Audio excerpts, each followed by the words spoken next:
आज के लेक्चर का आगाज करते हैं। सबसे पहले हमारा चैप्टर 11 में एक क्वेश्चन रह गया था डिस्कस होने से। Question 15, chapter 11 volume 2, question 15। ये अपने सामने रखिए question.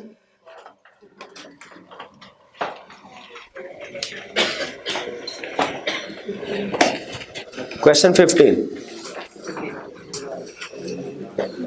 Part A. In respect of each of the following internal control techniques, state the underlying counting control purposes। वो कह रहा है पर्पस बताइए क्या है। ये कंट्रोल्स हमें बता रहा है और हर कंट्रोल का पर्पस बताना है हमने। पहला control, cancellation of processed documents. जिन डॉक्यूमेंट्स को प्रोसेस कर दिया जाए उनको कैंसिल करना चाहिए। ऑब्जेक्टिव क्या है? ताकि डुप्लीकेशन ना हो, डुप्लीकेट पेमेंट्स को अवॉइड किया जा सके। Correct. Second, avoiding assignment of incompatible duties. Incompatible duties का मतलब ये है कि एक ही पर्सन को ज्यादा ड्यूटीज एलोकेट करना जो उसे नहीं करनी चाहिए, यानी सेग्रीगेशन ऑफ ड्यूटीज को करना। इसका ऑब्जेक्टिव क्या होता है? पीछे सेग्रीगेशन ऑफ ड्यूटीज का ऑब्जेक्टिव क्या होता है? ताकि एक पर्सन का एरर या फ्रॉड अदर पर्सन डिटेक्ट कर सके। एक पर्सन इस काबिल ना हो कि वो एरर या फ्रॉड को कंसील कर सके। Third, periodic physical inventories. Periodically physical inventory count, इसका ऑब्जेक्टिव क्या होता है जी? फिजिकल इन्वेंट्री काउंट एक कंट्रोल है। इसका ऑब्जेक्टिव क्या होता है? ताकि देखना कि जो इन्वेंट्री फिजिकल है as per book physical inventory मौजूद है कि नहीं। अगर कोई थेफ्ट हो रहा है तो उसको आइडेंटिफाई करना, इंश्योर करना कि as per books inventory physically भी मौजूद है, और अगर कोई थेफ्ट हो रहा है, चोरी हो रही है, उसको आइडेंटिफाई करना। फिजिकल इन्वेंट्री काउंट का ऑब्जेक्टिव ये होता है, मेन ऑब्जेक्टिव ये है। Use of multiple copy forms, कहते हैं एक डॉक्यूमेंट्स की एक से ज्यादा कॉपीज बनती है। जैसे आपको पता है सेल्स ऑर्डर है, उसकी एक से ज्यादा कॉपीज बनती है अगले सारे डिपार्टमेंट्स को। इसी तरह गुड डिस्पैच नोट की कॉपीज ज्यादा बनती हैं, ठीक है, ताकि नेक्स्ट डिपार्टमेंट में जाके उनको ट्रांसफर किया जा सके, शेयर किया जा सके। पर्पस क्या होता है? ताकि कंप्लीटली रिकॉर्ड हो जाए ट्रांजैक्शंस, ठीक है, ताकि ट्रांजैक्शन कंप्लीटली रिकॉर्ड हो जाए। मल्टीपल फॉर्म का मतलब ये होता है हर डिपार्टमेंट के पास एक कॉपी होगी, वो इंश्योर करेगा कि जो ट्रांजैक्शन मेरे पास आ रही है वो जेन्युइन है और सारी की सारी काउंट फॉर हो रही है। मैचिंग ऑफ डॉक्यूमेंट्स, जैसे गुड सीट नोट को हम मैच करते हैं सप्लायर इनवॉइस के साथ। किस पर्पस के लिए मैच करते हैं? कंप्लीटनेस के लिए नहीं, कंप्लीटनेस के लिए नहीं, अकरेंस के लिए, देखने के लिए कि ट्रांजैक्शन एक्चुअली अकर हुई है कि नहीं, जेन्युइन है कि नहीं। ठीक जी। Next part B. ए में कोई इशू तो नहीं है? Part you have noted the following intentional compliance deviation during your audit. वो कह रहा है आपको ये डेविएशंस मिली है। डेविएशन में इंटरनल कंट्रोल वीकनेस को ही कहते हैं। रिक्वायरमेंट में कह रहे state the possible motives underlying the above referred deviations. बताइए इसके पीछे मोटिव क्या हो सकता है। पहला, a deliberate bypassing of credit approval procedures. Credit approval procedure को किसी केस में डेलिब्रेटली बाईपास किया गया है। मकसद क्या होगा? ताकि ऐसे कस्टमर को सेल की जा सके जो कि अनऑथोराइज्ड है, जो फाइनेंशियली पोजीशन उनकी पुअर है। Second, deliberate bypassing of preparation of shipping documents to accommodate an emergency shipment of goods। वो कह रहे हैं जानबूझ के शिपिंग डॉक्यूमेंट्स प्रिपेयर नहीं किए गए। जानबूझ के शिपिंग डॉक्यूमेंट्स प्रिपेयर नहीं किए गए। क्या आ रहा है आपके जहन में, क्यों प्रिपेयर नहीं किए होंगे? ताकि किसी रिलेटिव को सेल होगी, ताकि उसको बिलिंग ना हो सके, सेल इनवाइस ना उसको सेंड की जाए। सेल इनवाइस सेंड नहीं की जाएगी तो वो पे नहीं करेगा। उसको पेमेंट से बचाने के लिए शिपिंग डॉक्यूमेंट के बगैर चीजें सेंड कर दी गई। deliberate failure to perform prescribed detailed physical quantity count on incoming shipment of materials.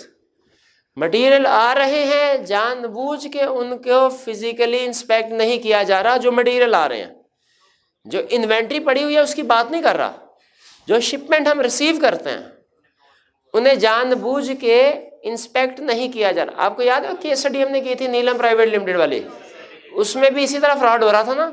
जो चीज़ें आ रही थी वो पुअर क्वालिटी की डैमेज डिफेक्टिव गुड्स थी और उनको इंस्पेक्ट नहीं किया जा रहा था। कह रहे बताइए किस लिए नहीं किया जा रहा होगा? ताकि जो अगर कोई रिलेटेड पार्टी से चीज़ें मंगवाई हैं वो हो सकता है पुअर क्वालिटी की हो, लेसर क्वांटिटी की हो।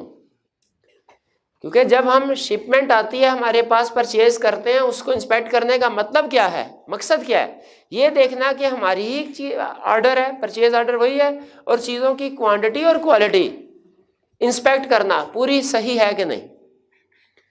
अगर चीज़ें रिसीव हो रही हैं लेकिन उनकी इंस्पेक्शन नहीं की जा रही, जो गुड्स परचेज की जा रही है, इसका मतलब है कि लेसर क्वांटिटी या क्वालिटी की चीज़ें एक्सेप्ट की जा रही होंगी। और जानबूझ के नहीं किया जा रहा, इसका मतलब किसी रिलेटेड पार्टी की परचेज होगी, तभी जानबूझ के नहीं किया जा रहा। Next, deliberate failure of clerk, deliberate जानबूझ के failure of clerk to perform verification of pricing operation previously performed on sale invoices. जी, कह रहा है कि जानबूझ के जो नॉर्मली सेल इनवॉइसेस पे हम प्राइसिंग की वेरिफिकेशन करते हैं कि प्राइस सही लगी है कि नहीं लगी, उसको जानबूझ के चेक नहीं किया जा रहा कि प्राइसेस सही है कि नहीं। क्यों नहीं चेक किया जा रहा होगा? ताकि किसी को हाई प्राइस चार्ज की जा सके। नहीं, कस्टमर हाई प्राइस देगा? वो तो हाई प्राइस नहीं देगा। किस लिए? ताकि किसी को लो प्राइस चार्ज की जाए। कोई रिलेटिव को सेल कर रहा होगा ना, काउंटर क्लर्क है, उसका कोई रिलेटिव, उसने चीजें खरीदी होगी, उसने सेल प्राइस कम चार्ज कर दी, वो कंट्रोल बाईपास कर दिया। Fifth, deliberate failure of treasury, treasury कहते हैं सीएफओ को, फाइनेंशियल कंट्रोलर को, to control keys to check writing machine in accordance with prescribed policy. ठीक है, चेक, आपको पता है चेक राइटिंग जो है वो इलेक्ट्रॉनिकली भी हो सकती है, जो चेक के ऊपर सिग्नेचर होते हैं वो इलेक्ट्रॉनिक भी हो सकते हैं। कहता है जिस मशीन के जरिए से चेक पे सिग्नेचर होते हैं उसकी जो चाबी है वो अनऑथोराइज्ड तरीके से उसको कंट्रोल नहीं किया जा रहा, उस चाबी को कंट्रोल नहीं किया जा रहा, यानी मशीन जो है उसको जानबूझ के कुछ टाइम के लिए ओपन रख दिया जाता है। किस लिए ओपन रखा जाता होगा? फ्रॉड करने के लिए, ताकि अनऑथोराइज्ड चेक पे सिग्नेचर हो सके, अनऑथोराइज्ड चेक पे सिग्नेचर हो सके। अगर खुद सोचे, अगर जो चेक राइटिंग मशीन है जो इलेक्ट्रॉनिक सिग्नेचर करती है उसका आप लॉक नहीं लगाते तो क्या रिस्क होगा? कोई भी बंदा आके चेक, अगर उसके पास चेक भी है, ओपन बुक भी, आपने चेक भी ओपन नहीं रखे हुए हैं, तो वो तो कोई भी आके चेक के काटेगा, उसमें मशीन में से साइन करवाएगा, पेमेंट करवा लेगा। तो इसीलिए हमने, आपको याद होगा, कंट्रोल पढ़ा था कैश एंड बैंक में भी कि जो चेक का कस्टोडियन है वो अलग पर्सन होना चाहिए, सिग्नेटरी अलग पर्सन होना चाहिए, और अगर इलेक्ट्रॉनिक डिवाइसेस यूज हो रही हैं तो वो सिक्योर्ड होनी चाहिए, लॉक्ड होनी चाहिए। और अगर चेक बुक्स है सारे, ओपन एक्सेस नहीं होनी चाहिए। किसी सिस्टम में हमने शायद केस स्टडी में परचेज ऑर्डर के बारे में भी ये पढ़ा था कि परचेज ऑर्डर भी जो है वो ओपन एक्सेस नहीं, ओपन नहीं पड़े होने चाहिए। ये पॉइंट पढ़ा था किसी केस स्टडी में परचेज ऑर्डर के बारे में कि परचेज ऑर्डर ओपन ब्लैंक होने चाहिए। अभी रिसेंटली जो हमने केस स्टडी किया, कल परसों शायद डिस्कस किए थे, हाँ टेस्ट में, बिल्कुल टेस्ट का क्वेश्चन था। तो इसी तरह चेक बुक जो है वो भी ओपन नहीं पड़े होने चाहिए, और जो मशीन है जिसके जरिए साइन होते हैं वो भी लॉक्ड होने चाहिए। जी, ये 15 क्वेश्चन क्लियर हो गया। चलिए अब आइए हमारे चैप्टर 12 की असाइनमेंट पे। असाइनमेंट दी गई थी ना कल आपको, उसमें क्वेश्चन थे, क्वेश्चन नंबर 3 और 21 से 24। जरा हाथ उठा के बताइए कितने स्टूडेंट ने असाइनमेंट की है। 5 क्वेश्चन है, कितने ने 4 या 5 क्वेश्चन किए? शाबाश। क्वेश्चन 3 पे आइए पहले। क्वेश्चन 3,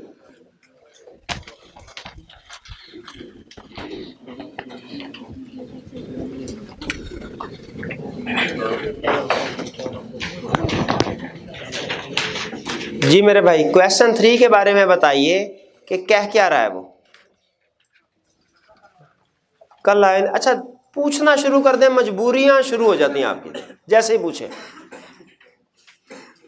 भैया आप बताइए क्वेश्चन 3 में क्या क्या रहा है, जरा समरी बताइए। मैं भी मजबूर हूं सर, ये कुछ खुदा का खौफ करे यार, नहीं पास होंगे ऐसे क्यों नहीं आपको समझ आ रहा? नहीं जुगाड़े लगती इधर, पता नहीं क्या क्या सोच के आप, मर्जी आपकी। ए भैया बताइए क्या क्या क्या रहा है क्वेश्चन 3 में, समरी बताइए जरा। मैं पढ़ना नहीं चाह रहा, मैं चाह रहा हूं आप मुझे सुना दे ज़बानी। हाँ जी।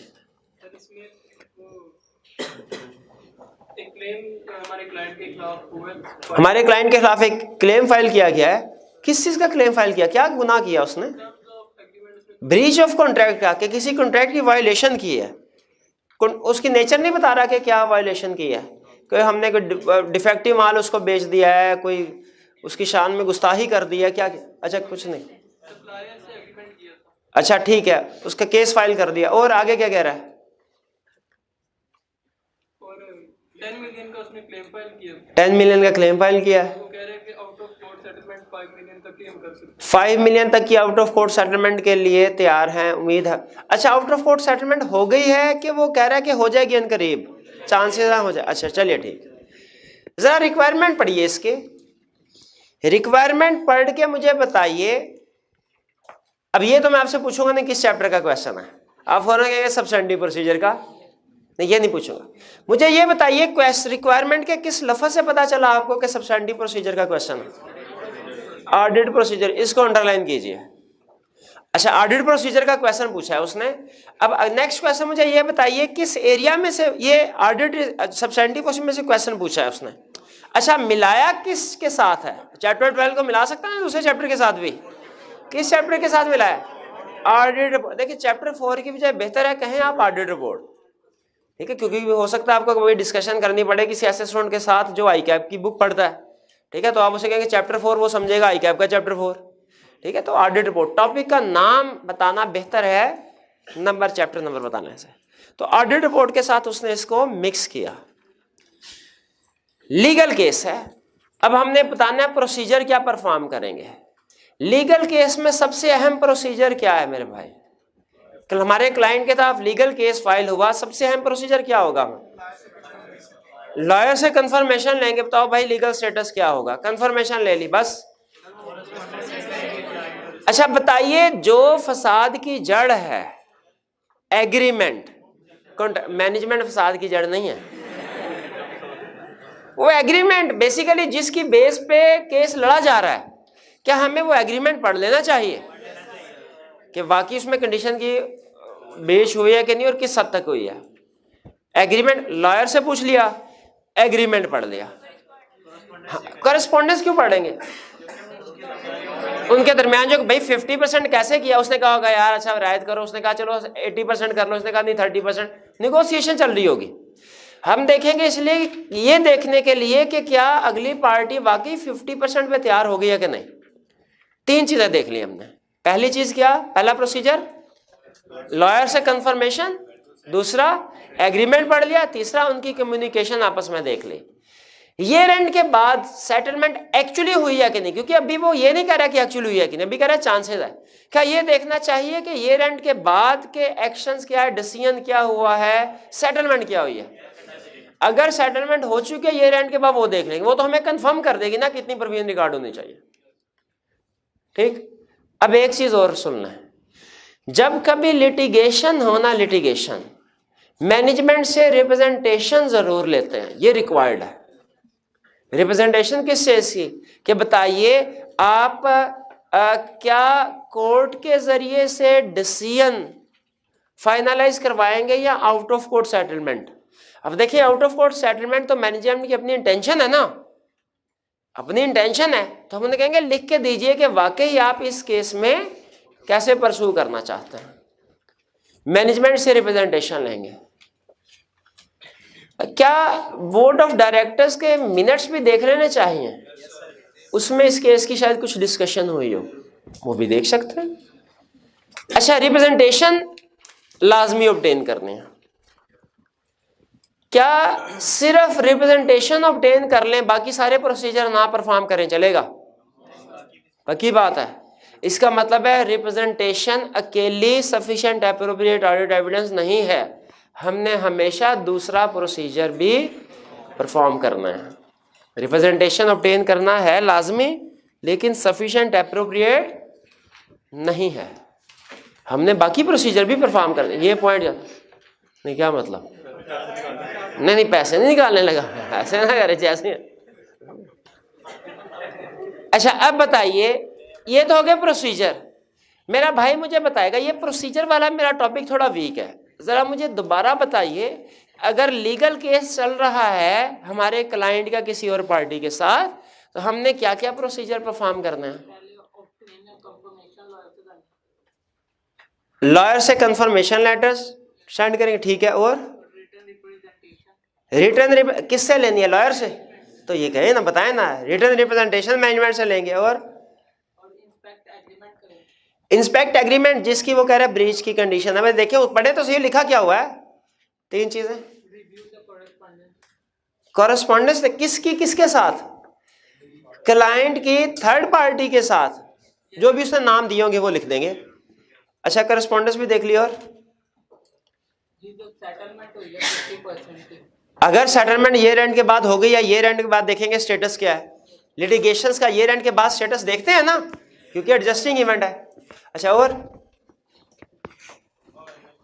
बोर्ड ऑफ डायरेक्टर्स की मीटिंग के मिनट्स भी देख लें। रिप्रेजेंटेशन,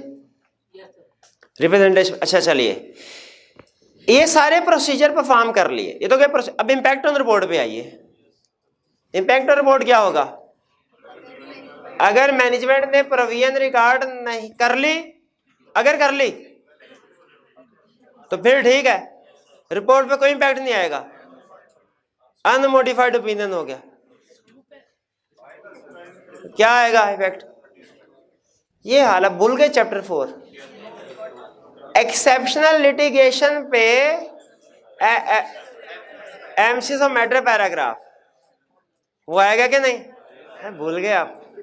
और अगर उसने रिकॉर्ड नहीं किया तो फिर मिस स्टेटमेंट है, क्वालिफाइड या एडवर्स ओपिनियन, डिपेंड करता है मटेरियल या परवेसिव है। मटेरियल है तो परवेसिव है तो एडवर्स ओपिनियन।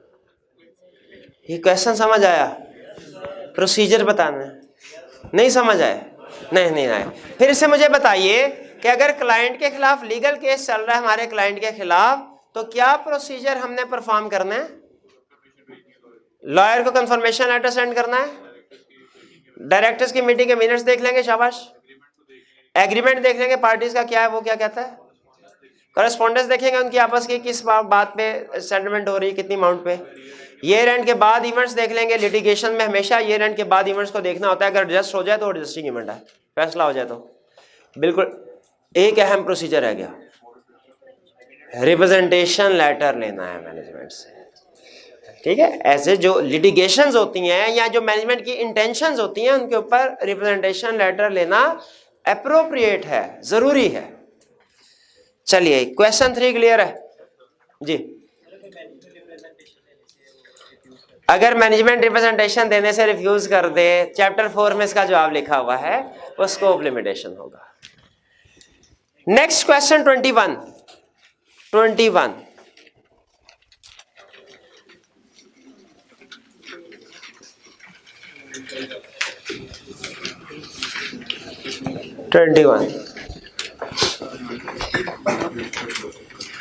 जी मेरे भैया आप बता दीजिए। हाँ जी, 21। ये क्वेश्चन किस लफ्ज से पता चला सब्सटेंटिव प्रोसीजर का क्वेश्चन है? रिक्वायरमेंट पढ़ लेना, आखिरी 2 लाइनों में। पढ़ के नहीं आया, अभी पढ़ रहा है, और घर से नहीं पढ़ के आए भाई। क्यों नहीं पढ़ के आए? मैंने कहा था ना लिख के आना। लिखना दूर की बात, पढ़ के नहीं आए। कैसे आई क्या पास करे यार आपको, मैं हैरान होता हूं ऐसे कैसे पास करता है। क्या आपकी हिम्मत है? जिस दिल से पास करता होगा, जिन जिनको पास करता है। ये मेरे भाई जो धड़ाधड़ पढ़ रहे हैं, अब कुछ समझ नहीं आएगा। पक्की बात है, हाँ जी। बताइए रिक्वायरमेंट में किस लफ्ज से पता चला ये सब्सटेंटिव प्रोसीजर का क्वेश्चन है? ऑडिट वर्क से पता, तो अंडरलाइन करें ना इसको। अच्छा आगे बताइए मुझे, रिक्वायर किया हुआ है आपने तो पूरी रिक्वायरमेंट को अंडरलाइन किया होगा। नहीं भैया, जो पूरी रिक्वायरमेंट को अंडरलाइन करता है इसका मतलब उसको कंसेप्ट नहीं पता, उसने ऑडिट एक एक लफ्ज करके नहीं सीखा हुआ। मुझे ये बताइए अगला, क्या किस लफ्ज से पता चला कि एरिया कौन सा पूछ रहा है? स्लो मूविंग से नहीं, इन्वेंट्री से। इन्वेंट्री का लफ्ज अंडरलाइन करें, इन्वेंट्री से पता चला इन्वेंट्री वाला एरिया पूछ रहा है। अब बताइए एरिया पूरा पूछ रहा है कि उसका पार्ट पूछ रहा है? ये कैसे पता चला? ये स्लो मूविंग से पता चला, स्लो मूविंग से पता चला। और फिर वैल्यूड अंडरलाइन कीजिए इसको। अच्छा, सोलो क्वेश्चन पूछ रहा है कि किसी दूसरे चैप्टर को मिला रहा है साथ? Solo question. तो बताइए अब प्रोसीजर क्या होंगे, हमने देखना है कि वैल्यूएशन से, इन्वेंट्री की वैल्यूएशन से मुराद यही है ना एनआरवी उसकी। एनआरवी क्या है इन्वेंट्री की, ये कैसे पता चलेगा? बताइए प्रोसीजर। ये जी आप वापस आ जाइए क्लास में, अब बताइए, अब बताइए जी। आप सारी बातें छोड़े, मुझे ये बता दे क्वेश्चन नंबर कौन सा है? हाँ 21, शाबाश। तो बताइए कि इसमें वैल्यूएशन ऑफ इन्वेंट्री इंश्योर करने के प्रोसीजर क्या होंगे? हाँ मैंने कंफ्यूज कर दिया है, आई कैप तो आपकी आरती उतार के क्वेश्चन पूछता है? मेरा कसूर है सारा जी भाई, सॉरी।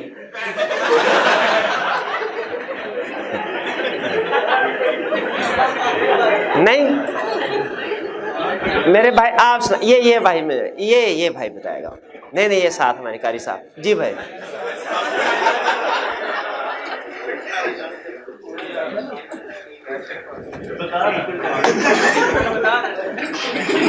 इन्वेंट्री, हाँ फिजिकल वेरिफिकेशन, शाबाश। फिजिकल वेरिफिकेशन के दौरान कंडीशन देखने से पता चल जाएगा इन्वेंट्री की वैल्यूएशन। और एक प्रोसीजर हो गया, ऑब्सोलीट इन्वेंट्री आइडेंटिफाई हो जाएगी ना फिजिकल वेरिफिकेशन के दौरान। और क्या होगा? एजिंग एनालिसिस, शाबाश बेहतरीन, एजिंग एनालिसिस पता चलेगा। एक और बता दिए।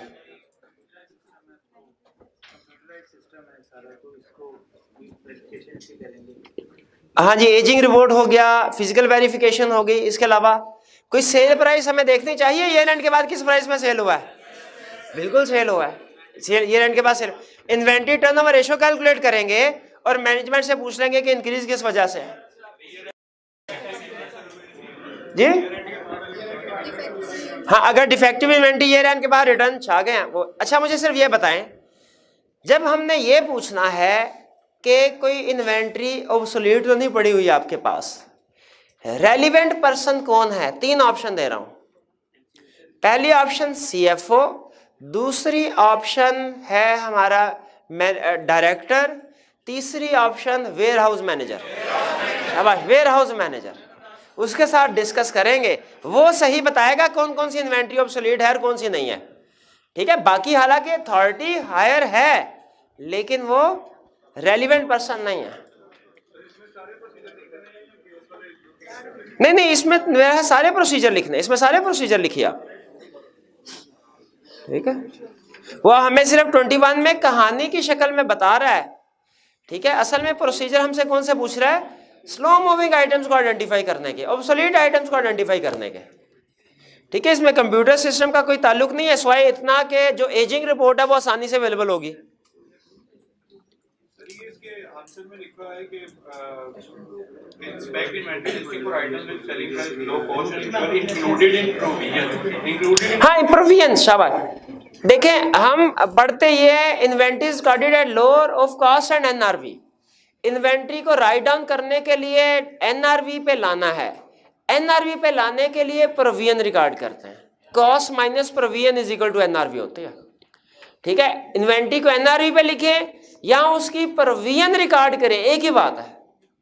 ये कंसेप्ट बिल्कुल ऐसे है जैसे किसी अगर कोई डेटर बैड डेट हो गया है, चाहे आप ये रिकमेंड कर लें कि बैड डेट की एंट्री पास करें, चाहे ये कहते हैं कि provision for bad date record करें, दोनों एक ही बात है। बुक कीपिंग का फर्क होता है, काउंटिंग सेम है। दोनों सूरतों में एक्सपेंस भी सेम रिकॉर्ड होगा और बैलेंस शीट में जो कैरिंग वैल्यू है डेटर्स की वो भी सेम आएगी। तो इससे फर्क नहीं पड़ता चाहे बैड डेट का वर्ड यूज करें चाहे प्रोविजन फॉर बैड डेट, चाहे एनआरवी का वर्ड यूज करें या चाहे provision for slow moving stock record करवाएं, एक ही बात है। चाहे ये लिख दें inventory should be written down to NRV, या चाहे ये लिख दें provision for slow moving stock should be recorded, दोनों का मतलब एग्जैक्टली सेम है। 21 क्लियर? 22 जी मेरे भाई बताएंगे। 22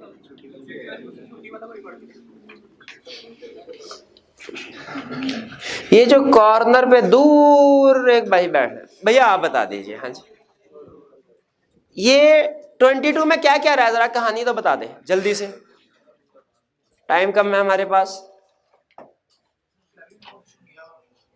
हाँ, क्रेडिट नोट इशू किया हुआ है मेजर कस्टमर को, इसका मतलब क्या हुआ? ईयर एंड के बाद परचेज रिटर्न हुई होगी। हाँ, सेल्स रिटर्न हुई होगी, बिल्कुल ठीक है, सेल्स रिटर्न हुई। क्या वो बता रहा है कि सेल्स रिटर्न क्यों हुई? अगर ना बताता तो हम सोचते ईयर एंड पे हैवी सेल की है, ईयर एंड के बाद रिटर्न की है, लगता है फ्रॉडुलेंट ट्रांजैक्शन थी, लेकिन शायद वो रीजन बता रहा है। क्या कह रहा है, क्यों वापस की? डिफेक्टिव गुड थे। अच्छा, अब सुनिएगा, तसल्ली से एनालिसिस सुनिएगा। क्वेश्चन में बताया उसने ईयर एंड सेल रिटर्न बाद में हुई है, सेल कब हुई थी ये बताया। अगर तो वैसे जहन में अगर आए आपके तो दोनों डिस्कस कर ले, वरना कोई एक पॉइंट पे डिस्कस कर लें तो ठीक है। अगर ईयर एंड से पहले सेल हुई है तो सेल्स की रिवर्सल भी होनी चाहिए, स्टॉक को एनआरवी पे आना चाहिए, दोनों काम करें। अगर ईयर एंड के बाद सेल हुई है तो हाँ, ईयर एंड पे स्टॉक पड़ा हुआ था तो सेल की रिवर्सल नहीं आएगी, स्टॉक एनआरवी पे आएगा। इतनी बात समझ आ गई? अब जिसको आता है वो बताएगा, हाथ उठाएगा पहले। क्या ये स्टॉक जो डैमेज हुआ है, ये थोड़ी देर बाद लेता हूं भाई, ये स्टॉक जो डैमेज हुआ है इसकी रीजन इंक्वायर करनी चाहिए कि किस वजह से डैमेज हुआ है एज ऑडिटर हमें। 1 2 3 4 क्यों?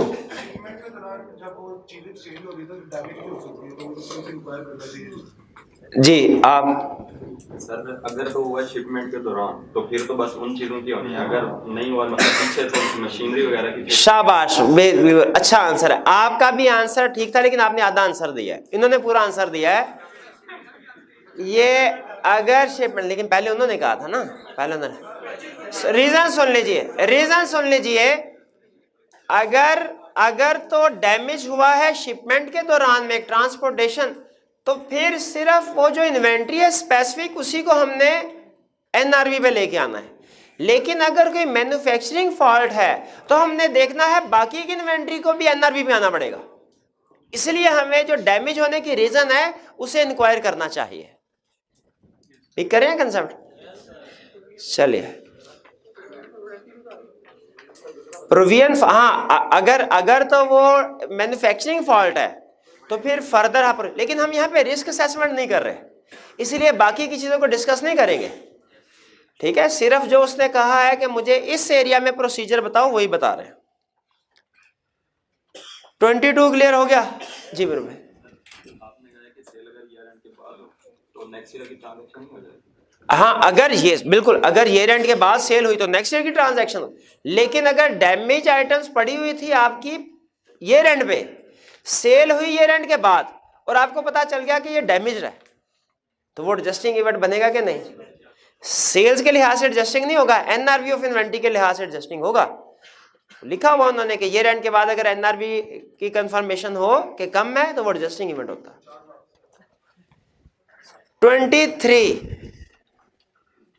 23 पढ़िए, और 23 मुझे बताएंगे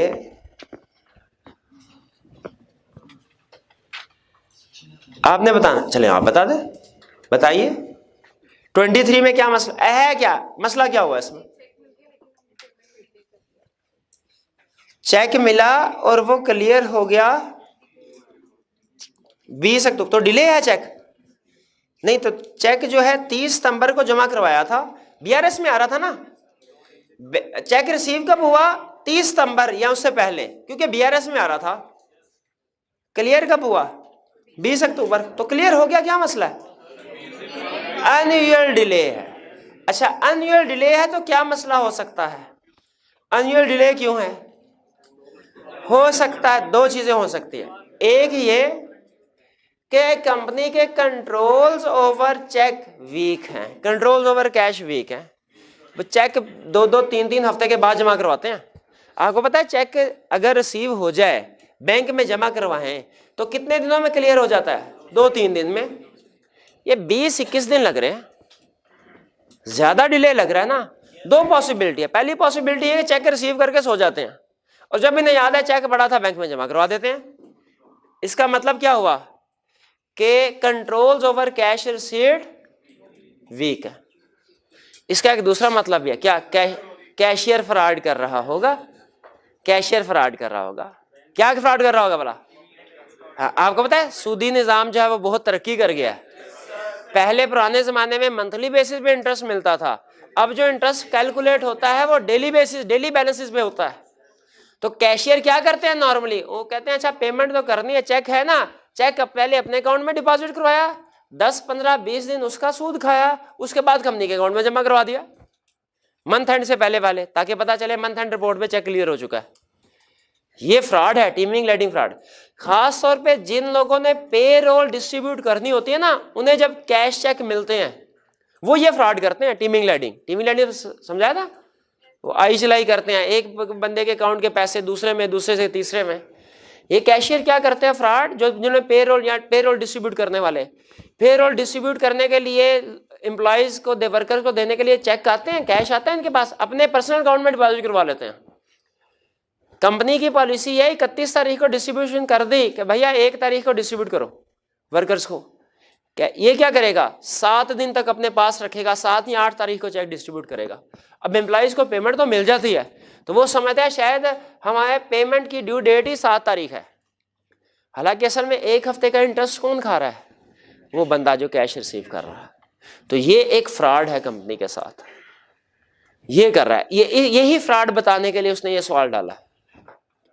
क्लियर हो गया? तो अनयूजुअल डिले होना ये कोई आम सी बात नहीं है कि आप सोचे चलो चेक क्लियर तो हो गया, नहीं, फ्रॉड हो रहा है। या फ्रॉड नहीं तो इंटरनल कंट्रोल वीक है, चेक को टाइम पे जमा नहीं करवाया जा रहा। 23 क्लियर है? जी जी।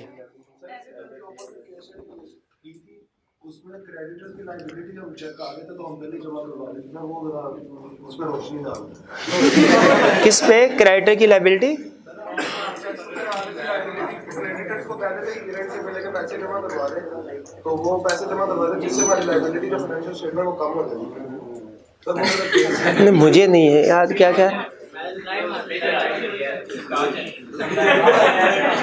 नहीं, मुझे नहीं इस तरह का कंसेप्ट कोई याद।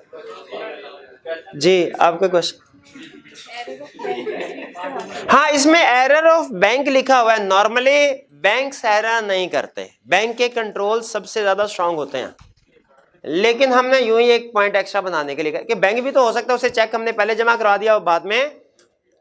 ये भी 1-2 दिन पहले वो एक स्टूडेंट कह रहा था कि सर आई कैप की फीस जमा करवाई और आई कैप वाले कह रहे हैं हमें नहीं पहुंची, और बैंक वाले कह रहे हैं कि जी महीने बाद अब आपको रिफंड कर दिया जाएगा, क्योंकि गलती से वो कोई पता नहीं उनका सिस्टम में कोई प्रॉब्लम थी, तो पेमेंट आई कैप तक नहीं। शायद आपके साथ इस तरह का वाकया हुआ हो या देखा हो आपने।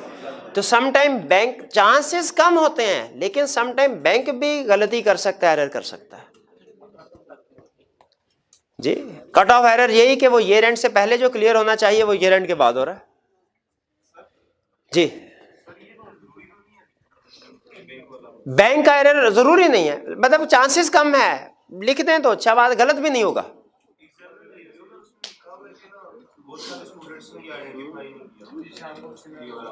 नहीं, इससे फर्क नहीं पड़ता। देखिए, एक स्पेसिफिक पॉइंट को आपने जिक्र नहीं किया, इससे फर्क नहीं पड़ता। अगर किसी जगह पे 5 पॉइंट्स हैं और उसने 3 नंबर का क्वेश्चन पूछा, हमने 3 पॉइंट डिटेल में डिस्कस कर दिए, तो बेहतर तो होता है पांचों के पांचों कर देने चाहिए, लेकिन अगर आप एक आधा पॉइंट डिस्कस नहीं भी करते इससे कोई फर्क नहीं पड़ता, अगर मार्क्स को देखते हुए आपने सफिशिएंट पॉइंट्स कवर कर दिए। क्वेश्चन 24,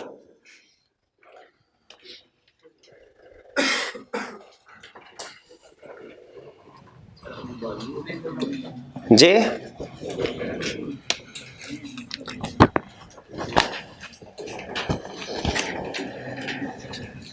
जी भाई, मेरे भाई आप बता दीजिए, ये हाफिज साहब को खिलाइए, ये साहब जी भैया आप बताइए। अभी पढ़ा ही नहीं है, घर क्या करते रहे हैं? खुदाई करते रहे घर?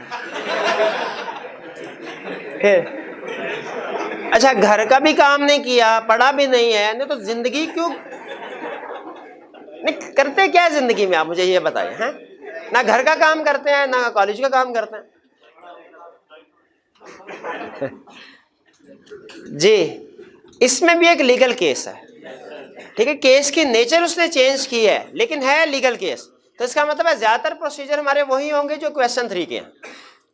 फर्क सिर्फ यह होगा, वहां हमने कहा था कि कॉन्ट्रैक्ट पढ़ेंगे जिसके ब्रीच है, यहां में हम कह रहे हैं कॉन्ट्रैक्ट नहीं आर्टिकल पढ़ेंगे, कॉन्ट्रैक्ट तो वही नहीं। लॉयर के साथ कंफर्मेशन उधर भी था, लॉयर को कंफर्मेशन इधर भी, कॉरेस्पॉन्डेंस इधर भी कि आउट ऑफ कोर्ट सेटलमेंट की बात, बोर्ड ऑफ डायरेक्टर्स की मीटिंग के मिनट्स यहां भी पढ़ेंगे, रिटन रिप्रेजेंटेशन मैनेजमेंट से यहां भी लेंगे, ठीक है। तो प्रोसीजर तकरीबन वही है क्योंकि केस वही है, क्वेश्चन वही लिटिगेशन वाला। जी क्लियर हो गए ये? अब असाइनमेंट नोट कर लीजिए कल के लिए।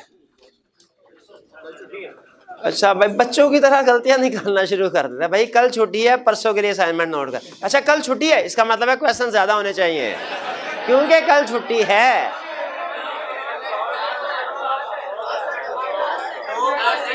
क्लास है कहाँ? राइज में क्लास है, किस सब्जेक्ट, किस टीचर की? R2 किस टीचर की? अच्छा चलिए ठीक है, चले कम क्वेश्चन कर देते हैं, सिर्फ 4 क्वेश्चन, सिर्फ 4 भैया। Question number 2, 5, 6, 7, 2, 5, 6, 7। Question number chapter 12 में क्वेश्चन 2, 5, 6, 7 जी। अब आते हैं लेक्चर की तरफ। पहले प्रीवियस लेक्चर में से कोई क्वेश्चन हो तो पूछ लीजिए। प्रीवियस लेक्चर में हमने डेफिनेशन पढ़ी, एनालिटिकल प्रोसीजर की एग्जांपल्स पढ़ी, यूजेस पढ़े उसके और लिमिटेशंस। यूजेस भैया 3 यूजेस हैं एनालिटिकल प्रोसीजर के। क्या? एक प्लानिंग स्टेज पे रिस्क असेसमेंट के लिए, दूसरा सब्सटेंटिव प्रोसीजर के तौर पे यूज कर सकते हैं एनालिटिकल प्रोसीजर को, तीसरा ओवरऑल रिव्यू। अच्छा सुन लीजिए, जो प्लानिंग स्टेज पे यूज करते हैं एनालिटिकल प्रोसीजर और जो ओवरऑल रिव्यू में करते हैं उनका पर्पस सेम है, सॉरी प्रोसीजर सेम है, पर्पस उनका डिफरेंट है। प्रोसीजर सेम होगा, पर्पस डिफरेंट है। हम प्लानिंग स्टेज पे वही रेशो परसेंटेजेस कैलकुलेट कर रहे होते हैं, ओवरऑल रिव्यू पे भी वही रेशो परसेंटेजेस यूज कर रहे होते हैं, कैलकुलेट कर रहे होते हैं। पर्पस क्या है? प्लानिंग में इसलिए करते हैं देख लें रिस्क कौन कौन सा है, ओवरऑल रिव्यू में इसलिए कर रहे हैं देख लें कि रिस्क कोई रह तो नहीं गया। फाइनेंशियल स्टेटमेंट हमारी अंडरस्टैंडिंग के मुताबिक जैसी होनी चाहिए थी वैसी है, अगर कहीं ऊंच नीच हो तो हम कहते हैं भाई हमारी अंडरस्टैंडिंग से मैच नहीं करती, कोई रिस्क रह गया अभी। ये कंसेप्ट बिल्कुल ऐसा ही है। आप किसी भी सब्जेक्ट का सिलेबस सेशन के स्टार्ट में भी देखते हैं, एंड में भी देखते हैं। स्टार्ट में किस लिए कि कौन कौन से टॉपिक पढ़ने हैं, एंड में किस लिए भाई कोई टॉपिक रह तो नहीं गया है। प्रोसीजर भी एनालिटिकल प्रोसीजर भी प्लानिंग स्टेज पे और ओवरऑल रिव्यू स्टेज पे सिमिलर कंसेप्ट है, तरीकाकार वही है, सिर्फ मकसद फर्क है। हाँ सब्सटेंटिव प्रोसीजर डिफरेंट है, और सब्सटेंटिव प्रोसीजर कैसे है वो आज के लेक्चर में हमने यही पढ़ना। स्टार्ट करें कोई और क्वेश्चन? जी जी क्या कह रहा है लिमिटेशन के 4th पॉइंट में? हाँ एनालिटिकल प्रोसीजर की इफेक्टिवनेस कह रहे हैं यूजफुलनेस डिपेंड करती है अंडरलाइंग इंफॉर्मेशन पे। अगर आप जो इंफॉर्मेशन एनालिटिकल प्रोसीजर में यूज कर रहे हैं वो अच्छी इंफॉर्मेशन है, एनालिटिकल प्रोसीजर भी अच्छा होगा। यहाँ ये कंसेप्ट डिटेल में डिस्कस होगा। अगर जो इन्फॉर्मेशन आपने यूज करनी है वो अच्छी क्वालिटी की नहीं है, आपका एनालिटिकल प्रोसीजर भी सही नहीं होगा। स्टार्ट करें जी। डायरेक्ट और इनडायरेक्ट एविडेंस से एनालिटिकल प्रोसीजर कोई ताल्लुक नहीं है, अगर होता तो हम जरूर पढ़ते, उससे कोई ताल्लुक नहीं। ये वैसे एक तरह से डायरेक्ट कह सकते हैं इसको कि ऑडिटर जो प्रोसीजर परफॉर्म करता है वो डायरेक्ट होते हैं, वरना और कोई रिलेशनशिप। चलिए, आज के लेक्चर में हमने 2 कंसेप्ट स्टडी करने हैं जी, इजाजत है? इधर मैं कलप रहा हूं, उनको कोई टेंशन ही नहीं है। चलेगा यूज, अच्छा 2 कंसेप्ट पढ़ने हैं हमने। Use of analytical procedure as substantive procedure, कि क्या एनालिटिकल प्रोसीजर को सब्सटेंटिव प्रोसीजर के तौर पे यूज किया जा सकता है और कैसे यूज करना है, वो कंसेप्ट पढ़े। और थर्ड, लर्निंग ऑब्जेक्टिव 3, अगर कोई एनालिटिकल प्रोसीजर परफॉर्म करने से इनकंसिस्टेंसी डिफरेंस आता है तो क्या करना है। 2 लर्निंग ऑब्जेक्टिव पढ़े। अब ये इंटरलिंक्ड होते हैं, क्योंकि आपको पता है जो इन्वेस्टिगेशन, अगर कोई अनयूजुअल फ्लक्चुएशन आए, डिफरेंसेस ज्यादा है, तो हमने इन्वेस्टिगेशन करनी होता है, उसे एनालिटिकल प्रोसीजर का हिस्सा माना जाता है, ठीक है। लेकिन इसलिए मैंने ये जो लर्निंग ऑब्जेक्टिव 3 है इसे कंसेप्ट में ऑलरेडी इंक्लूड कर दिया है।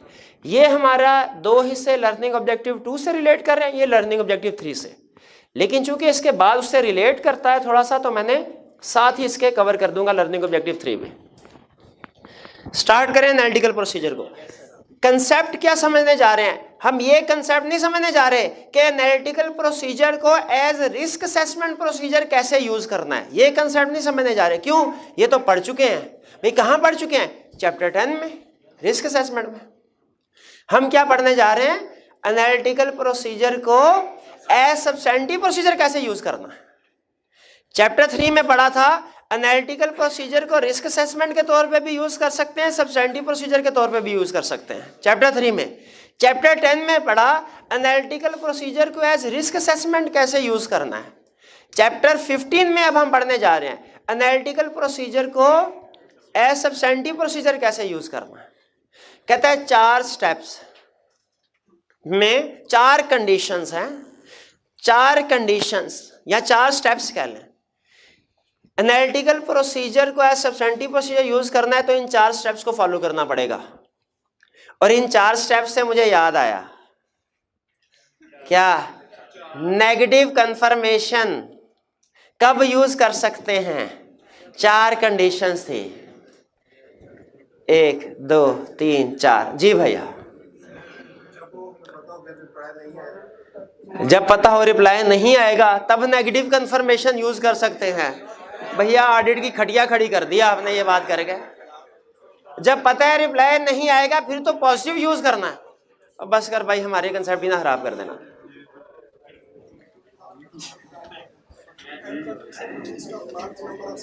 When population consists of large number of small values, शाबाश। When inherent and control risk is low and auditor has obtained evidence about operating factors control, ठीक है, शाबाश।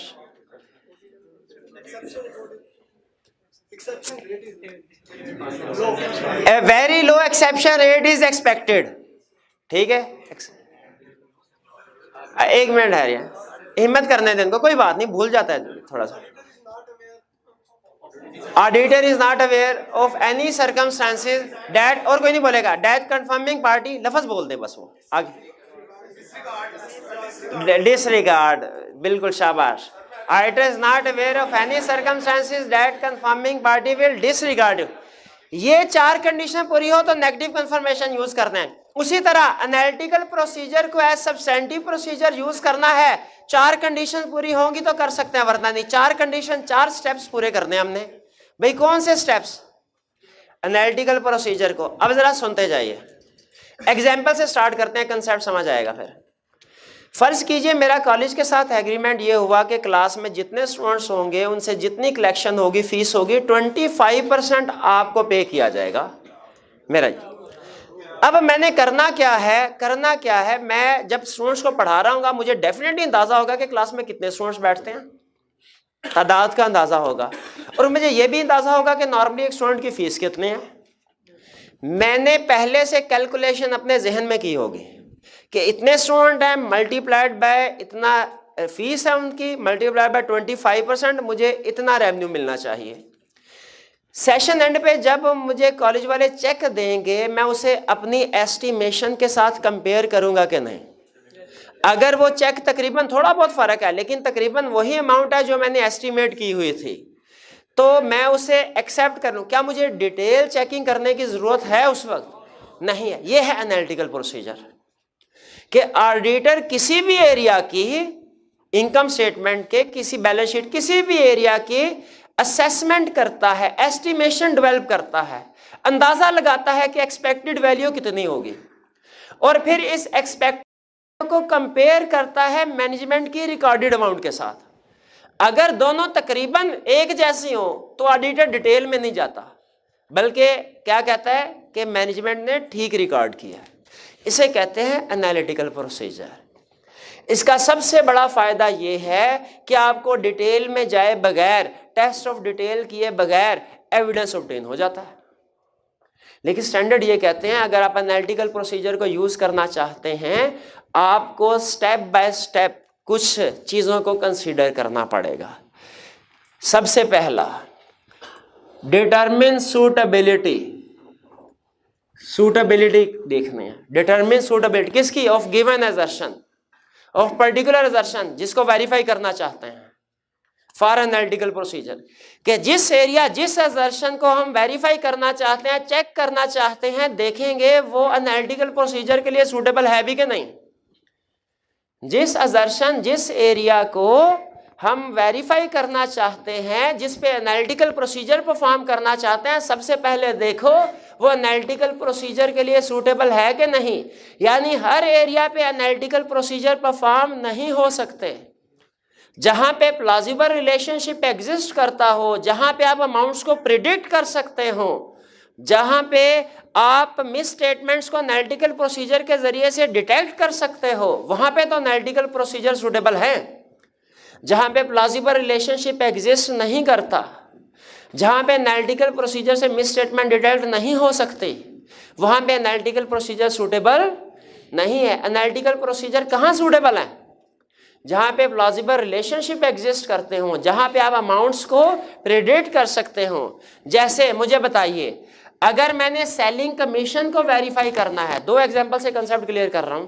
सेलिंग कमीशन, सेलिंग एक्सपेंस को मैंने देखना है रीजनेबल है कि नहीं, उसे सेल से रिलेट करके देखा जा सकता है। सेलिंग कमीशन को वेरीफाई किया जा सकता है, बिल्कुल किया जा सकता है। लेकिन क्या एडमिन एक्सपेंसेस को सेल से रिलेट करके वेरीफाई किया जा सकता है? नहीं किया जा सकता, नहीं किया जा सकता। इसी तरह बिजनेस दो तरह के होते हैं। एक वो बिजनेस जिनकी सेल प्राइस फिक्स होती है, एक वो बिजनेस जिनकी sale price customer to customer vary करती है। बताइए, जिस बिजनेस की price customer to customer vary करती है, वहां पे आप रेवेन्यू प्रिडिक्ट कर सकते हैं कितना होगा। लेकिन जिसकी प्राइस फिक्स है, वहां पे रेवेन्यू प्रिडिक्ट कर सकते हैं। आप जितने यूनिट सेल हुए हैं उनको सेल प्राइस के साथ मल्टीप्लाई कर दें। यहां पे एनालिटिकल प्रोसेस सूटेबल है। तो पहला लेसन उसने हमें क्या बताया? इनकम फाइनेंशियल स्टेटमेंट के हर एरिया पे analytical procedure as substantive procedure use नहीं हो सकते। कुछ एरियाज के लिए एनालिटिकल प्रोसीजर सूटेबल हैं, कुछ एरियाज के लिए सूटेबल नहीं है। जहां पे प्लॉजिबल रिलेशनशिप प्रेडिक्टेबल हो, मिस स्टेटमेंट डिटेक्ट कर सकते हो वहां पर एनालिटिकल प्रोसीजर से, वहां पे यूज करें, वरना ना करें। फर्दर दो एग्जांपल्स, क्लियर? अब हमारा एरिया ऐसा है जो एनालिटिकल प्रोसीजर के लिए सूटेबल है। नेक्स्ट क्या करना है? Evaluate reliability of data. अब जैसे एग्जांपल दे दूं ये इसकी सूटेबिलिटी की, अगर क्लास में जो हर स्टूडेंट बैठा हुआ है, इसके लिए अलग-अलग हर स्टूडेंट के साथ प्राइस एग्री की जा रही हो, तो फिर उसके लिए एनालिटिकल प्रोसीजर सूटेबल नहीं है। लेकिन नॉर्मली एक ही प्राइस चार्ज की जाती है। अब इवैल्यूएट रिलायबिलिटी ऑफ डाटा। मुझे बताइए, जो मैंने एनालिटिकल प्रोसीजर परफॉर्म किए, इसमें किसी ना किसी डाटा को यूज किया। किस डाटा को यूज किया? दो डाटा यूज किए, एक नंबर ऑफ स्टूडेंट्स और दूसरा फीस कितने। ठीक है, क्या ये दोनों डाटा जो हैं वो रिलायबल होने चाहिए? बिल्कुल, दोनों डाटा रिलायबल होंगे। रिलायबल का मतलब ठीक होने चाहिए, करेक्ट होने चाहिए। दोनों डाटा रिलायबल होंगे तो फिर मेरा एनालिटिकल प्रोसीजर की फिगर भी सही आएगी। अगर डाटा रिलायबल नहीं जो यूज कर रहा हूं, अगर नंबर ऑफ स्टूडेंट्स ही गलत है, अगर फीस ही गलत कैलकुलेट की, तो फिर मेरा जो एक्सपेक्टेशन है वो भी गलत होगी। और ये रिलायबिलिटी ऑफ डाटा, ये 4 फैक्टर्स पे डिपेंड करते हैं। रिलायबिलिटी ऑफ डाटा किस पे? सोर्स ऑफ इंफॉर्मेशन पे। किस पे? Controls over preparation of information पे। किस पे? Nature and relevance of information पे। किस पे? कंपेरेबिलिटी ऑफ फाइनेंशियल इंफॉर्मेशन पे। रिलायबिलिटी ऑफ डाटा कितने फैक्टर्स पे डिपेंड करते हैं? 4 पे। किस किस पे? Sources of information, controls over preparation of information, nature and relevance of information, comparability of information. अब बताइए, एग्जाम में अगर क्वेश्चन आ जाए 4 नंबर के साथ, 4 नंबर के 3 नंबर के साथ क्वेश्चन आ जाए कि बताइए वो कौन से फैक्टर्स है जिन पे रिलायबिलिटी ऑफ एविडेंस ऑब्टेन करती है, कितने फैक्टर लिखेंगे? और फेल हो जाएंगे। कौन कौन से पॉइंट लिखेंगे? सोर्स ऑफ इंफॉर्मेशन भी लिखेंगे, controls of preparation of information. ये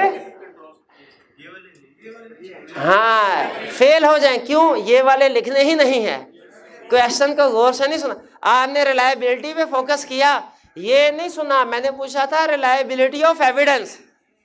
ये कंसेप्ट रिलायबिलिटी ऑफ एविडेंस वाला नहीं है, ये है reliability of data for analytical procedure. Reliability of evidence वाला कंसेप्ट कौन सा था? बताइए, हाथ उठाइए, कौन स्टूडेंट सुनाएगा पॉइंट? शाबाश, बताइए। रिलायबिलिटी ऑफ एविडेंस के कौन से पॉइंट थे? हाँ, वो कोडेड वाला, original more reliable than photocopy, और documentary more reliable than oral. शाबाश। External sources more reliable than internal. Directly more reliable than indirectly. Control, भाई कोई बात नहीं, ये दीजिए। शाबाश शाबाश शाबाश। नहीं, उन्होंने डिफरेंस तो पिक कर लिया ना। अहम चीज तो ये थी कि डिफरेंस आप पिक करें। बड़ा डिफरेंस क्या है भाई? 2 क्वेश्चन है। रिलायबिलिटी का वर्ड जो है अभी तक जितना हमने ऑडिट पढ़ा 2 जगह पे यूज हुआ। रिलायबिलिटी ऑफ एविडेंस अलग कंसेप्ट है, ये है reliability of data for analytical procedure. मिलता जुलता है लेकिन वो कंसेप्ट नहीं है। मे बी 2 फैक्टर उसमें वही हो जो उधर पड़े थे, लेकिन मे बी 2 फैक्टर डिफरेंट भी हो। कंसेप्ट मिलता जुलता है, सेम नहीं है। क्या पढ़ा था वहां पे? और वो यहां पे देखते हैं, वहां पे 5 पॉइंट्स तो बता दिया भाई ने। अब देखते हैं सोर्स ऑफ इंफॉर्मेशन क्या कहना चाह रहा है? इंडिपेंडेंट सोर्स से अगर इंफॉर्मेशन मिली वो ज्यादा रिलायबल है जो मैनेजमेंट के थ्रू मिले। Control over preparation of information, अगर इंटरनल कंट्रोल स्ट्रांग है तो इंफॉर्मेशन ज्यादा रिलायबल होगी। ये पढ़ा था ना, वही कंसेप्ट है। ये 2 पॉइंट वही हैं जो हमने उधर पढ़े थे। जैसे हमारी वाली एग्जांपल में, अगर मैं क्लास में खुद से स्टूडेंट्स को काउंट करता हूं तो ये मेरा इंडिपेंडेंट सोर्स, मैनेजमेंट के थ्रू इंफॉर्मेशन नहीं ले रहा, ये ज्यादा रिलायबल है। लेकिन अगर मैं मैनेजमेंट से कहता हूं लिस्ट ऑफ स्टूडेंट निकालिए, तो क्या मुझे एज इट इज यूज कर लेना चाहिए कि इस पे कंट्रोल्स देखने चाहिए? अगर कंट्रोल स्ट्रांग है इसका मतलब है वो इंफॉर्मेशन एक्यूरेट कंप्लीट होगी। अगर कंट्रोल्स वीक है इसका मतलब इंफॉर्मेशन एक्यूरेट वीक नहीं है, एक्यूरेट कंप्लीट नहीं है। क्लियर हुए अब 2 point? Reliability of data for analytical process evaluate करना है, क्या देखना है? रिलायबिलिटी किन फैक्टर्स पे डिपेंड करती है? सोर्स ऑफ इंफॉर्मेशन पे, और किस पे? Controls over preparation of information, और किस पे? Nature and relevance of information पे। किस पे? Nature and relevance of information पे। नहीं समझ आई सर, एग्जांपल दीजिए। एग्जांपल सुने। क्या हम बजट को एनालिटिकल प्रोसीजर में यूज कर सकते हैं? बजट्स को एनालिटिकल प्रोसीजर में यूज कर सकते हैं? बिल्कुल कर सकते हैं। अब जो बजट बनाए जाते हैं ये 2 बेसिस पे बनाए जाते हैं। एक बेस होती है एक्सपेक्टेड रिजल्ट की बेस पे और दूसरा चैलेंजिंग गोल की बेस पे। फर्क क्या है? सर बजट बना रहे हैं हम, अच्छा कैसे बनाएं बताओ, पिछले साल की सेल कितनी है? 1000। तकरीबन इसका मतलब है इस साल हमारा जो है थोड़ा सा एफर्ट ज़्यादा करेंगे, 1100 सेल टारगेट होगा, 1100 का बजट बनाओ। ये क्या है? Expected result. अब सुने, पिछले साल की सेल कितनी थी? 1000 पे, 1000 यूनिट। इस साल कितनी? 2000 लिखो। सर 1000 बड़ी मुश्किल से अचीव हुआ था, 2000 कैसे होगा? भाई मुझे पता है 2000 नहीं होगा, लेकिन 2000 टारगेट रखेंगे, सेल्स टीम को प्रेशराइज करेंगे, दिन रात उनको तंग करेंगे, फिर वो दिन रात एक करके 1500 तक पहुंचेंगे। मुझे भी पता है 2000 अचीव, लेकिन रखो प्रेशराइज करने के लिए टारगेट ज्यादा रखो, चैलेंजिंग गोल। इस सिचुएशन में अगर कंपनी की सेल्स होती हैं 1600, क्या हमें बजट के साथ कंपेयर करना चाहिए? क्या एनालिटिकल प्रोसीजर परफॉर्म करने चाहिए अगर बजट चैलेंजिंग गोल की बेस पे बना है? नहीं करने चाहिए। हम कह रहे होंगे, अगर करते हैं हम क्या पूछ रहे होंगे क्लाइंट से, सर बजट था 2000 का, सेल हुई 1600, ये अंडरस्टेटेड क्यों है? वो उतारेगा जूती, एक लगाएगा, वो कहेगा भाई मर गए हम सारा साल सेल कर करके, ये तो आपका रिस्क ओवर स्टेटमेंट का है। ये 1600 भी हमें पता है किस तरीके से हमने अचीव किया है, असल में तो सेल्स 11-1200 ही है, बाकी तो हमने टारगेट अचीव करने के लिए, क्योंकि चैलेंजिंग टारगेट दिया गया था, क्या काम किया है, तो हमारा असल रिस्क अंडरस्टेटमेंट का नहीं है। अब अगर ऐसे बजट को यूज करते हैं, क्या हमारी रिस्क असेसमेंट गलत हो जाएगी? हमारा ऑडिट भी गलत हो जाएगा। तो समझ आया nature and relevance of information पे रिलायबिलिटी। तो बजट कौन सा होना चाहिए? एक्सपेक्टेड। आगे comparability of financial information. Financial information use करनी है जो उसे कंपेरेबल होना चाहिए। क्या हमने एनालिटिकल प्रोसीजर का एग्जांपल में पढ़ा था कि इंडस्ट्री के साथ कंपेयर कर सकते हैं?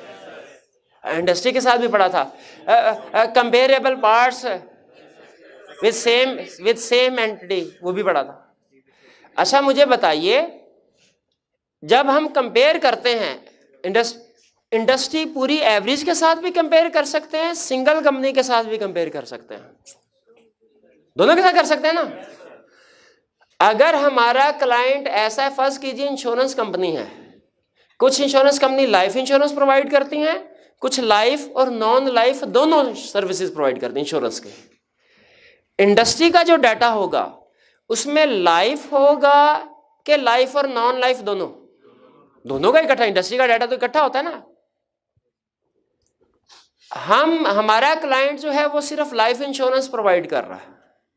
क्या एनालिटिकल प्रोसीजर के लिए अपने क्लाइंट के डाटा को इंडस्ट्री के साथ कंपेयर कर सकते हैं, या इंडस्ट्री के डाटा को सप्लीमेंट करना होगा, ब्रेक करना होगा लाइफ और नॉन लाइफ में, और लाइक विद लाइक कंपैरिजन के लिए फिर सिर्फ लाइफ वालों के साथ कंपेयर करना, सिर्फ लाइफ वालों के साथ कंपेयर करना? ठीक है, कंपेरेबिलिटी ऑफ फाइनेंशियल इंफॉर्मेशन में बता रहा है कि लाइक विद लाइक को कंपेयर करें।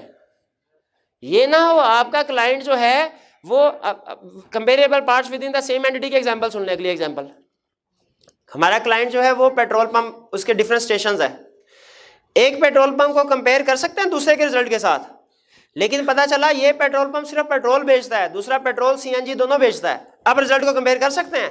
अब कंपेरेबिलिटी ऑफ फाइनेंशियल इंफॉर्मेशन नहीं रही। कंपेरेबिलिटी में क्या सिखा रहा है? लाइक विद लाइक को कंपेयर करना है।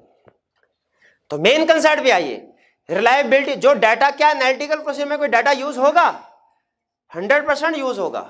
हमने क्या देखना है? वो डाटा रिलायबल है कि नहीं। कैसे देख सकते हैं डाटा रिलायबल है कि नहीं? 4 फैक्टर को। सबसे अहम कंसेप्ट रिलायबिलिटी ऑफ एविडेंस और reliability of data for analytical procedure concept को डिफरेंट रखना है। फैक्टर कौन कौन से हैं? सोर्स ऑफ इंफॉर्मेशन, एग्जाम्पल के साथ समझ आ गई। Controls over preparation of information, example के साथ समझ आ गई। Nature and relevance of information, example के साथ समझ आ गई। कंपेरेबिलिटी ऑफ फाइनेंशियल इंफॉर्मेशन, ये भी एग्जाम्पल के साथ क्लियर। कितने स्टेप हुए? बड़े स्टेप 2। सूटेबिलिटी देख ली, रिलायबिलिटी देख ली। अब क्या देखना है? Develop precise expectation. Precise expectation क्या होती है? प्रीसाइज सुनिए, भाई से मैंने कहा भाई जुम्मे की नमाज का टाइम जाके साथ वाली मस्जिद में देख के आओ, पढ़ना है। भाई गए और जाके कहने लगे सर 1:30-2 बजे जुम्मा है, टाइम जुम्मे का टाइम है तकरीबन 1:30-2 बजे। मैंने कहा अच्छा, 1:45 पे जुम्मा पढ़ने गया, देखा नमाजी बाहर आ रहे थे, पकड़ूंगा क्या नहीं इसको, पकड़े लगाऊंगा दो। अब भाई मुझे प्रीसाइज एग्जैक्ट टाइम बताओ ना कितना है। ये 1:30-2 बजे ब्रॉड रेंज बता दी। ये कहेगा सर देखें 1:30-2 बजे मैंने कहा था तो 1:30 बजे तो है, मैं गलत थोड़ी हूँ। अब हालांकि अपने रेंज इन्होंने बता दी, लेकिन मेरा मकसद तो फोद हो गया ना। अब मैं इस मुझे बताइए ये जो एक्सपेक्टेशन है, उसी तरह हम जो एक्सपेक्टेशन डेवलप कर रहे हैं ये ब्रॉड होनी चाहिए या प्रिसाइज? प्रिसाइज एक्सपेक्टेशन होगी फिर ही मिस स्टेटमेंट डिटेक्ट हो सकती है, वरना नहीं हो सकती। मुझे मैनेजमेंट ने कहा सर 100 स्टूडेंट है, कुछ स्टूडेंट ऐसे हैं जो 12,000 फीस पे की है, कुछ ने 20,000 की है, मुझे क्या करना चाहिए? क्या मुझे 12 और 20 दोनों की एवरेज लेके 16,000 पे कैलकुलेशन कर लूं, या मैं उन्हें कहूं नहीं मुझे अलग-अलग करके दीजिए, कितने स्टूडेंट्स ऐसे हैं जो 12,000 फीस पे कर रहे हैं, कितने ऐसे हैं जो 20,000 कर रहे हैं, उसकी बेस पे कैलकुलेशन करूं। ज्यादा प्रिसाइज कैलकुलेशन, प्रिसाइज एक्सपेक्टेशन किस बेस पे डिपेंड होगी, किस बेस पे डिटरमिन होगी? जब मुझे ज्यादा डाटा अवेलेबल होगा, डिसएग्रीगेटेड डाटा अवेलेबल हो। तो बताइए एक्सपेक्टेशन प्रिसाइज होनी चाहिए ब्रॉड? प्रिसाइज एक्सपेक्टेशन डिपेंड करती है किस पे? Availability of information, information available है कि नहीं। किस पे? डिसएग्रीगेटेड। डिसएग्रीगेटेड मतलब है ब्रेकअप बनाना, डिटेल में लेके आना, डिटेल लेवल पे इंफॉर्मेशन हासिल करना। अगर आपके पास इंफॉर्मेशन है, ज्यादा से ज्यादा इंफॉर्मेशन, जितनी ज्यादा डिटेल में ब्रेकअप अवेलेबल है उतना ही एक्यूरेटली आप रिजल्ट्स को प्रेडिक्ट कर सकते हैं। प्रिसाइज एक्सपेक्टेशन कैसे डेवलप होगी? इंफॉर्मेशन अवेलेबल होनी चाहिए, इंफॉर्मेशन डिसएग्रीगेटेड। डिसएग्रीगेटेड का मतलब क्या होता है? डिटेल्ड इंफॉर्मेशन होनी चाहिए। जितना ज्यादा डिसएग्रीगेटेड होगी उतना ही एक्यूरेटली रिजल्ट्स को प्रेडिक्ट किया जा सकता है। खुद सोचे, एवरेज आउट करके सही रिजल्ट प्रेडिक्ट हो सकता है कि स्पेसिफिक डाटा को डिसएग्रीगेट करके, डिसएग्रीगेट करके। क्लियर? तीसरा पॉइंट भी प्रिसाइज एक्सपेक्टेशन डेवलप करनी है, फिर ही मिस स्टेटमेंट आइडेंटिफाई होगी, वरना मिस स्टेटमेंट आइडेंटिफाई नहीं होगी। आगे डिटरमिन एक्सेप्टेबल डिफरेंस। मैं जो कैलकुलेशन करूंगा, जो कॉलेज वालों ने कैलकुलेशन की होगी, क्या दोनों एग्जैक्टली सेम होगी कि फर्क आएगा? मैंने देखना है फर्क मेरे लिए एक्सेप्टेबल है कि नहीं। थोड़ा बहुत फर्क होगा तो एक्सेप्टेबल है, ज्यादा फर्क होगा तो एक्सेप्टेबल। अच्छा अब देखिए कैसे पता चलेगा फर्क एक्सेप्टेबल है कि नहीं। डिपेंड करता है मटीरियलिटी पे, डिपेंड करता है रिस्क पे, डिपेंड करता है डिजायर्ड लेवल ऑफ एश्योरेंस पे। अगर मटीरियलिटी लेवल ज्यादा है, एक्सेप्टेबल डिफरेंस भी ज्यादा होगा ना। ठीक है, मेरा मटीरियलिटी लेवल फॉर एग्जांपल अगर लाखों में है तो 8-10 हज़ार का डिफरेंस मुझे कुछ नहीं कहने लगा। लेकिन अगर मेरा डिफरेंस हजारों में है, मेरा मटीरियलिटी लेवल हजारों में है, तो फिर ये 8-10 हज़ार का डिफरेंस मेरे लिए मटीरियल। तो मटीरियलिटी लेवल ज्यादा, एक्सेप्टेबल डिफरेंस भी, रिस्क ज्यादा, एक्सेप्टेबल डिफरेंस कम। अब कम difference accept, desired level of assurance ज्यादा है, मुझे ज्यादा लेवल ऑफ एश्योरेंस, मैं ज्यादा श्योर होना चाहता हूं, तो मेरा डिफरेंस भी कम होगा। तो डिटरमिन एक्सेप्टेबल डिफरेंस समझ आ गया। अगर तो डिफरेंस एक्सेप्टेबल है, एनालिटिकल प्रोसीजर इधर ही खत्म। लेकिन अगर डिफरेंस एक्सेप्टेबल नहीं है, अनयूजुअल फ्लक्चुएशंस हैं, इन्वेस्टिगेशन करेंगे कि नहीं? मैनेजमेंट से इंक्वायर करेंगे, और मैनेजमेंट जो भी कहे आंखें बंद करके यकीन कर लेंगे। भाई ऑडिट में ऐसा नहीं होता, आंखें बंद करके यकीन नहीं करेंगे, उसे कॉरोबरेट करेंगे। क्या करेंगे? मैनेजमेंट से इंक्वायरी की, जो भी जवाब दिया उसे क्या करेंगे? कॉरोबरेट का मतलब क्या होता है? वेरीफाई करना, कंफर्म करना। कैसे वेरीफाई करेंगे? अपने अंडरस्टैंडिंग की बेस पे और अदर एविडेंस की बेस पे। अगर कंफर्म हो जाए तो ठीक, अगर फिर भी कॉरोबरेट ना हो फिर अदर प्रोसीजर परफॉर्म करेंगे। अदर क्या? यानी एनालिटिकल प्रोसीजर फेल हो गए तो क्या रह गया? Test of detail. समझ आई कुछ? अगर आप मुझे 3 मिनट एक्स्ट्रा दे देना तो मैं आपको 2 एग्जाम्पल प्रैक्टिकल एग्जाम्पल के साथ क्विक रिवीजन करवा दूं। सुने, ऑडिट करने के लिए गया, ये रियल एग्जाम्पल है दोनों। एक क्लाइंट थी होंडा कंपनी, उसका ऑडिट करने के लिए गए। सबसे पहले जाके मैंने पूछा, मैंने कहा सर सिस्टम क्या है आपका रेवेन्यू के ऊपर? उन्होंने कहा सर गाड़ियां बना के बेचते हैं। मैंने कहा अच्छा, हर गाड़ी की प्राइस फिक्स है या चेंज होती रहती है? कहते सर क्या बात करते हैं, फिक्स होती है प्राइस, हमारी फिक्स ही होती है ना। बताइए एनालिटिकल प्रोसीजर सूटेबल है कि नहीं? बिल्कुल सूटेबल है। मैंने कहा सर एनालिटिकल प्रोसीजर परफॉर्म हो सकते हैं क्योंकि प्रिडिक्टेबल है आपका रेवेन्यू, फिक्स प्राइस है। फिर मैंने कहा मुझे इसके लिए डाटा चाहिए। डाटा क्या चाहिए था वाला? सेल प्राइस कितनी है और क्वांटिटी, कितनी गाड़ियां सेल की पूरे साल में। सेल प्राइस मैंने कहा डाटा लेके आइए। सेल प्राइस डायरेक्टर ने अप्रूवल दी हुई थी, कंट्रोल स्ट्रांग थे अप्रूवल की वजह से। मैंने कहा कंट्रोल्स तो स्ट्रांग है आपके, और नंबर ऑफ कार सेल्ड उसका data, reliability of data ensure हो गया क्योंकि क्लाइंट के कंट्रोल स्ट्रांग थे। मैंने दोनों को मल्टीप्लाई किया, मल्टीप्लाई करने से जो फिगर आई वो क्या थी? मेरी एस्टिमेटेड फिगर। अब चूंकि अब मैंने प्रिसाइज डाटा होना चाहिए, एक्सपेक्टेशन प्रिसाइज होनी चाहिए थी ना।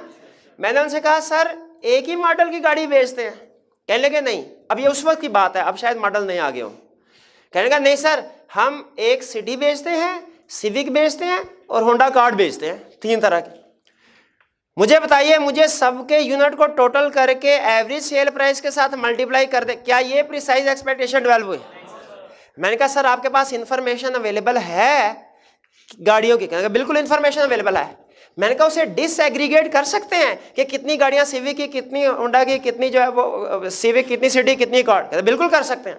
उन्होंने किया। अब मैंने अलग-अलग हर सेक्टर को मल्टीप्लाई करके रेवेन्यू कैलकुलेट किया। बताइए प्रिसाइज एक्सपेक्टेशन थी कि नहीं? क्लाइंट के रेवेन्यू के साथ कंपेयर किया, डिफरेंस आया, लेकिन हमारे मटेरियलिटी लेवल से कम था। बताइए क्या और प्रोसीजर परफॉर्म करने की जरूरत है? नहीं थे। ये एग्जाम्पल क्लियर। अगली एग्जाम्पल, एक और ऑडिट करने के लिए गए, वो था हॉस्पिटल।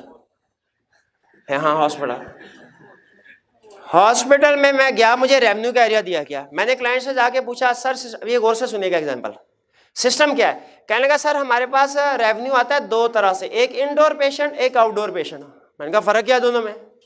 कहता आउटडोर पेशेंट वो होते हैं जो आते हैं, चेकअप कराते हैं, पर्ची फीस होती है हमारी 100 रुपया, चेकअप कराते हैं, डॉक्टर नुस्खा लिखता है, घर चले जाते हैं। इंडोर वो जिनका मसला ज्यादा होता है, उन्हें एडमिट कर लेते हैं। अब उनकी किस्मत, बाज़ औक़ात 3-4 घंटे में उसको डिस्चार्ज कर देते हैं, कोई टांका वगैरह लगा के सर्जरी छोटी मोटी। बाज़ औक़ात 3-4 महीने के लिए भी एडमिट हो जाता है पेशेंट, उसमें 5-6 दफ़ा सर्जरी ऑपरेशन भी करने पड़ते हैं, उसका बिल 8-10 लाख भी बन सकता है। मैंने कहा अच्छा, पहला क्वेश्चन मेरा आपसे, मुझे टोटल रेवेन्यू को इकट्ठा करके एनालिटिकल प्रोसीजर परफॉर्म करने चाहिए, प्रोसीजर परफॉर्म करने चाहिए, या स्ट्रैटिफिकेशन कर देनी चाहिए? इंडोर का अलहदा किया, आउटडोर का अलहदा। अब मुझे बताइए कौन से वाला जो है इस पे एनालिटिकल प्रोसीजर परफॉर्म हो सकते हैं? आउटडोर वाले पे, क्योंकि फिक्स फीस है, प्रेडिक्टेबल है। इंडोर वाले पे नहीं हो सकते, आउटडोर पे किए। अब मुझे बताइए, हर एरिया सूटेबल नहीं है, कुछ असर्शन सूटेबल होती है, कुछ नहीं। ये कंसेप्ट समझ आ गया? नेक्स्ट, क्या मैंने कोई डाटा यूज करना था? बिल्कुल। कौन सा डाटा मुझे चाहिए? टोटल नंबर ऑफ पेशेंट और पर्ची फीस कितनी है। मैंने क्लाइंट से डाटा लिया, कंट्रोल्स देखे, कंट्रोल स्ट्रांग थे, मैंने फॉर्म किया, दोनों को मल्टीप्लाई किया, एक्सपेक्टेशन डेवलप कर ली। लेकिन क्लाइंट से पूछा सर सबसे 100 रुपया फीस लेते हैं? कहने लगा नहीं सर, अस्पताल में एक डिपार्टमेंट थोड़ी होता है, आंख का अलहदा है, कान का अलहदा है, सर का अलहदा है, गुर्दों का अलहदा है, दिल का अलहदा है, हर एक की पर्ची फीस अलहदा है। मुझे बताइए प्रिसाइज एक्सपेक्टेशन के लिए मुझे एवरेज आउट कर लेना चाहिए कि डिसएग्रीगेटेड इंफॉर्मेशन? डिसएग्रीगेटेड इंफॉर्मेशन ही हर एक की फर्ज लगाकर मल्टीप्लाई किया, एक्सपेक्टेशन डेवलप हुई, उसे क्लाइंट के साथ कंपेयर किया, फर्क ज्यादा था। क्लाइंट ने 50 lakh for example revenue record किया, मेरे पास आ रहा था 42 लाख, 8 लाख का फर्क अच्छा खासा था, बट एक्सेप्टेबल नहीं था। मैंने क्लाइंट से इन्वेस्टिगेट करना चाहिए था। मैंने पूछा सर किस वजह से फर्क है? उसने कहा सर हमारे पास ऐसे पेशेंट आते हैं जिनके पास दवाई लेने तो दूर की बात है, पर्ची फीस के पैसे नहीं होते, तो डॉक्टर उन्हें माफ कर देते हैं, फिर ये हमारा रेवेन्यू उस वजह से कम है। हमारा क्लाइंट के मुताबिक, मेरे मुताबिक 50 लाख होना चाहिए था, क्लाइंट ने 42 लाख रिकॉर्ड किया हुआ था, 8 लाख का फर्क था। अब बताइए क्या मेरी अंडरस्टैंडिंग ये कहती है कि अस्पताल के केस में ऐसे पेशेंट आते हैं जिनके पास पैसे नहीं? बिल्कुल मेरी लेकिन मैंने कहा नहीं नहीं, सिर्फ अंडरस्टैंडिंग नहीं, एविडेंस भी चाहिए मुझे, वो डॉक्टरों के साइन दिखा दे जहां पे उन्होंने फीस माफ की हो। अगर वो मुझे साइन दिखा देते हैं मेरी तसल्ली हो गई, एनालिटिकल प्रोसीजर खत्म। अगर वो साइन नहीं दिखा पाते, एनालिटिकल प्रोसीजर से नहीं फिर काम हुआ। फिर अदर प्रोसीजर कौन से हैं? जहां पे एनालिटिकल प्रोसीजर ना हो वहां पे क्या होगा? फिर टेस्ट ऑफ डिटेल। क्लियर हो गया? एंड में छोटा सा कंसेप्ट, क्या किसी एरिया पे सिर्फ एनालिटिकल प्रोसीजर परफॉर्म कर सकते हैं? कहते हैं अगर रिस्क कम है और आप एक्यूरेटली कैलकुलेशन कर ली, फिर सिर्फ एनालिटिकल प्रोसीजर परफॉर्म करें, वरना analytical procedure test of detail दोनों। हमारी फर्म में क्या होता था, पार्टनर्स कहते थे जो मर्जी हो जाए, एनालिटिकल प्रोसीजर भी करना है, टेस्ट ऑफ डिटेल भी करना है। हम कहते हैं ठीक है सर, नौकर की दे नखरा की। चलिए जी, आज का लेक्चर यहाँ पे ख़त्म करते हैं। अल्लाह हाफिज़।